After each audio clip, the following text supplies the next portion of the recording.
O Império Kanem-Bornu. No século XIII, viajantes árabes que cruzavam o Saara voltavam com relatos que ninguém acreditava. Cavaleiros cobertos de metal do pescoço aos pés, cavalos com proteção de algodão tão densa que flechas não passavam, um exército com a mobilidade da estepe e a proteção de um cavaleiro europeu, décadas antes de qualquer contato com a Europa. O Império Kanem-Bornu, na região do atual Chad, desenvolveu uma armadura chamada Lifid, camadas comprimidas de algodão que absorviam o impacto de projéteis com mais eficiência do que muitos metais da época. Não era improvisação, era engenharia. Ibn Battuta, que cruzou o Saara em 1352, descreveu a guarda imperial como a coisa mais intimidante que os olhos podem ver em batalha. 700 anos de domínio sobre as rotas comerciais do Saara, mais do que qualquer dinastia europeia medieval durou. O mundo não os estudou, mas os nômades que tentaram cruzar o Saara sem permissão aprenderam a lição de uma forma bem definitiva. E se cavalaria pesada no coração da África já parece impossível, o próximo exército fez isso com arcos e fez Roma sentar para negociar. Os arqueiros de Kush. Os romanos chamavam o território ao sul do Egito de Terra Incognita. Não porque não soubessem o que havia lá, porque sabiam exatamente e preferiram não entrar. O reino de Kush, no atual Sudão, produzia arqueiros tão precisos que o Egito faraônico os contratava como mercenários há gerações. Seu arco composto de madeira, tendão e chifre alcançava 175 metros, superior ao arco longo inglês que os britânicos levariam séculos para desenvolver. Em 23 a.C., o general romano Gaio Petronius invadiu com 10.000 homens. Convencido de que seria rápido, a rainha Amanirenas liderava o exército pessoalmente. Mesmo depois de perder um olho em batalha anterior, ela usou emboscadas em desfiladeiros e terra arrasada para sangrar os romanos, até que recuar fosse a única saída. Roma negociou. A única vez que Roma negociou com um povo africano, não egípcio como igual. O tratado foi favorável a Kush. Os romanos nunca mais tentaram avançar para o sul, mas Kush foi quase pacífico perto do que vem a seguir, porque o próximo exército não apenas resistiu, ele fez o maior império colonial do mundo voltar 4 vezes. Os guerreiros Assante. Quando um exército derrota o mesmo inimigo uma vez, pode ser sorte. 2 vezes, pode ser circunstância. 4 vezes é uma declaração. O Império Ashanti, no atual Gana, travou 4 guerras contra a Grã-Bretanha entre 1800 e 1900. Não perdeu as 3 primeiras. Seu diferencial não era só coragem, era organização. Espiões infiltrados, meses antes de qualquer conflito. Engenheiros que construíam trincheiras e barricadas de madeira. Conceito que os britânicos esperavam não encontrar na África Ocidental, e mosquetes adquiridos através do comércio, muitos. Na Primeira Guerra, em 1824, o general britânico Charles McCarthy morreu em campo. Seu crânio foi transformado em taça ritual pelo rei Azante. Um gesto calculado, uma mensagem. Nós sabemos exatamente quem vocês são e não estamos impressionados. 76 anos de resistência. Só cederam na 4ª tentativa, com superioridade tecnológica esmagadora e forças de dezenas de países aliados. Mesmo assim, levaram 76 anos. A infantaria Songhai.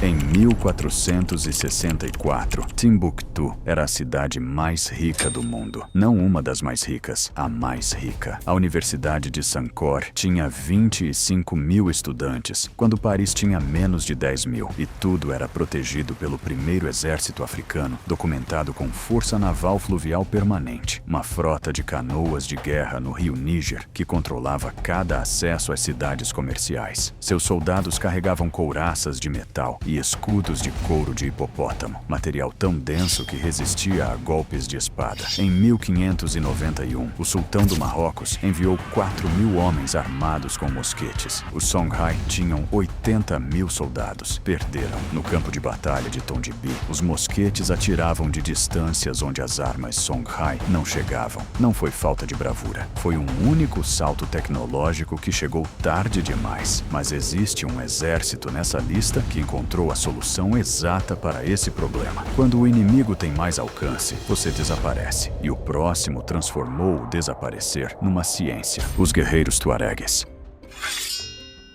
Os franceses registraram batalhas onde perseguiram rastros na areia por 3 dias inteiros, sem encontrar um único inimigo vivo. Os tuaregues, povo nômade do Saara Central, desenvolveram uma guerra que nenhum exército convencional conseguia replicar, porque ninguém mais sobrevivia no ambiente onde eles operavam. Usavam camelos em vez de cavalos, animais que precisavam de água uma fração do tempo, carregavam mais peso e eram incapazes do pânico que cavalos demonstravam em batalha. Seus guerreiros usavam véus índigo que tingiam a pele de azul, origem do nome Homens Azuis do Saara. Carregavam espadas longas, chamadas takuba, projetadas para golpes montados. O segredo era o conhecimento do terreno. Quando os franceses tentaram colonizar o Saara no início do século XX, os tuaregues evaporavam, atacavam comboios à noite, sumiam antes do amanhecer. O último levante terminou em 2012, no Mali, com drones militares franceses. 2000 anos de resistência. Só pararam quando o adversário deixou de precisar aparecer no campo de batalha para matar. E enquanto os tuaregues venciam pela invisibilidade, o próximo exército vencia pelo oposto. Aparecia, avançava e o inimigo fugia antes do contato. As guerreiras Agodia.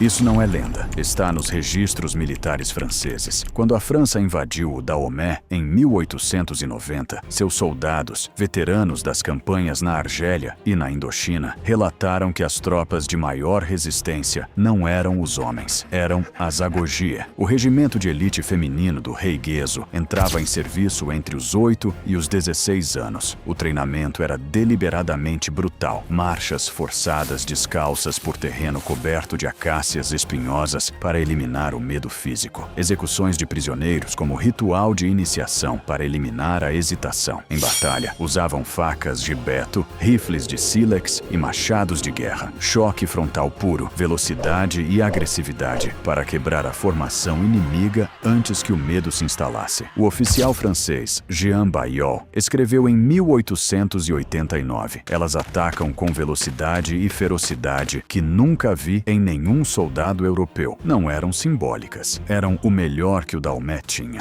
A cavalaria de Oyo."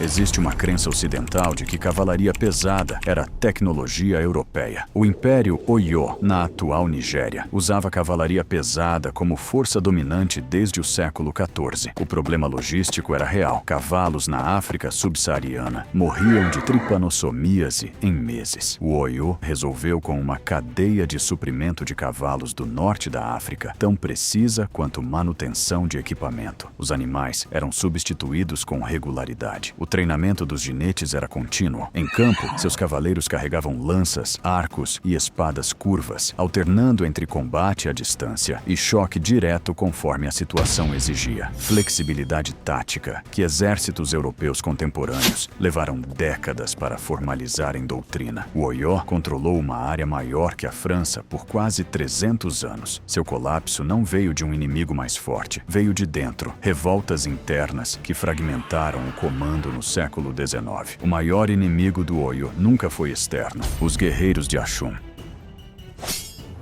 Em 100 anos depois de Cristo, havia 4 potências que o Império Romano reconhecia como iguais no mundo: Roma, a China Han, a Pérsia e Aksum. O reino de Aksum, no atual norte da Etiópia, controlava a rota comercial entre o Mediterrâneo e o Oceano Índico. Para protegê-la, construiu um exército anfíbio com força naval no Mar Vermelho e infantaria de elite em terra. Suas lanças usavam têmpera de ferro, que produzia metal mais resistente que o padrão romano. Tinham elefantes de guerra treinados localmente, não importados da Índia como os cartagineses faziam. Em 1896, quando a Itália tentou colonizar a Etiópia, o imperador Menelik II mobilizou 100.000 soldados na Batalha de Adwa. Equipados com rifles modernos adquiridos da França e Rússia, destruíram o exército italiano em 6 horas. Foi a primeira vez que uma nação africana derrotou uma potência europeia colonial em batalha campal e manteve sua independência. Os arqueiros núbios.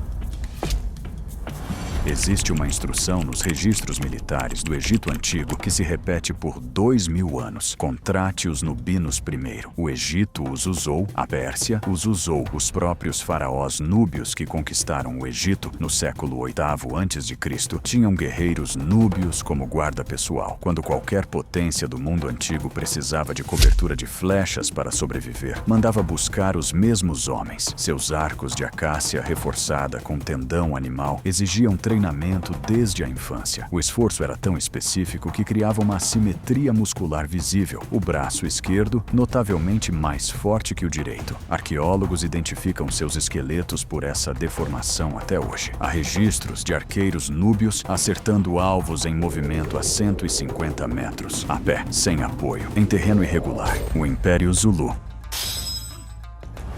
Shaka Zulu não inventou a lança, nem o escudo, nem a coragem. Ele inventou um sistema. Em 1816, assumiu o controle de 400 guerreiros. 12 anos depois, comandava 50.000 homens que havia conquistado ou incorporado mais de 200 clãs. Não por acaso, por método. A primeira mudança foi na arma. A lança de arremesso longa foi substituída pelo Ikluwa, lança curta, lâmina larga, projetada para combate corpo a corpo. Você abre mão do alcance para ganhar letalidade no contato. Significa que você tem que correr em direção ao perigo deliberadamente, sem hesitar. Para isso funcionar, Shaka endureceu os pés de seus guerreiros. Marchar descalço sobre espinhos de acácia, dançar sobre pedras afiadas, repetir até a dor desaparecer. Seus guerreiros cobriam 50 km por dia em terreno rochoso, velocidade que cavalaria europeia raramente alcançava em campo aberto. Depois veio a formação, o impondo os chifres de búfalo. O centro avançava frontalmente para prender o inimigo. Duas alas corriam pelos flancos para envolvê-lo antes que recuasse. Uma reserva ficava de costas para a batalha, para não se animar antes da hora. Sem rádio, sem artilharia. Só treinamento repetido até virar reflexo muscular. Em 22 de janeiro de 1879, em Isandlwana, 20.000 Zulus executaram os chifres de búfalo contra 1.800 soldados britânicos. A ala direita envolveu enquanto o centro prendia. A ala esquerda cortou a rota de recuo.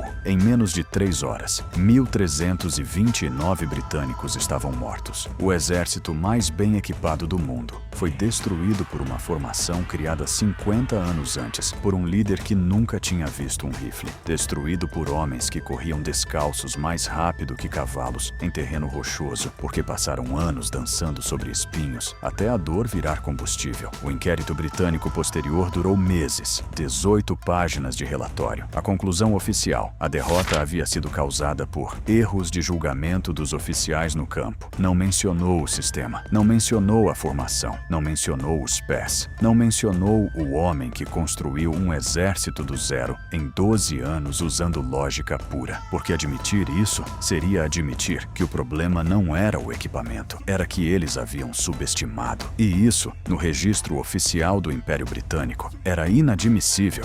Qual desses 10 você nunca tinha ouvido falar? Comenta aí embaixo. E se acha que algum deveria estar mais alto no ranking.